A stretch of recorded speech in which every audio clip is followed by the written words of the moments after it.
ప్రియమైన దేవుని బిడ్డలారా, యోహాను వ్రాసిన 3వ పత్రిక మీ ఎదుట ఉంచుకోనండి. పరిశుద్ధ బైబిల్ గ్రంథంలో 64వ పుస్తకము, ఒకే అధ్యాయము, 14 వచనాలు కలిగినటువంటి పుస్తకం. యేసుక్రీస్తు యొక్క శిష్యుడైన యోహాను ఎఫెసు పట్టణానికి చెందిన సంఘములోని ఆదరణ పుత్రుడైన గాయి అనేటువంటి ఆయనకి వ్రాసినటువంటి పత్రిక ఇది. ఈ పత్రిక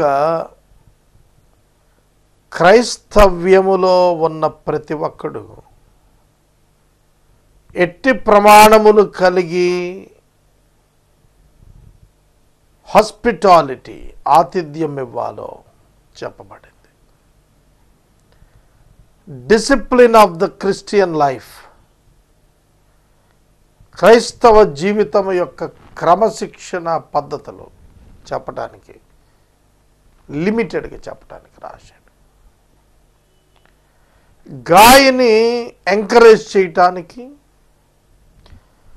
మరియు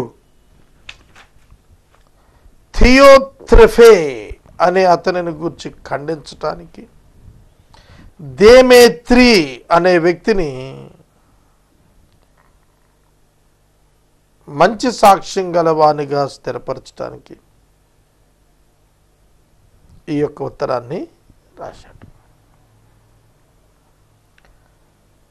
ఈ ఉత్తరం నేపథ్యం క్రీస్తు సంఘము మొదటి శతాబ్దంలో శ్రమలను ఎదుర్కొంటున్న కాలం. విస్తరణ జరగవలెననగా దేవుడు వినియోగించిన విధానము శ్రమలు.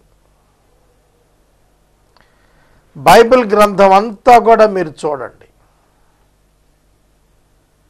బైబిల్ గ్రంథం అంతా కూడాను దేవుని ప్రజలు విస్తరించి అభివృద్ధి చెంది ఘనత పొందినది శ్రమల అనంతరమే. కనుక మొదటి శతాబ్దంలో సంఘానికి కలిగినటువంటి శ్రమలు క్రైస్తవ్యం అభివృద్ధికి కారణమయ్యాయి. క్రైస్తవ్యాన్ని గుర్చిన సాక్ష్యమునకు కారణమయ్యాయి. ఆ నేపథ్యంలో యేసు శిష్యుడైన యోహాను తాను ఈ లేఖ రాశాడు.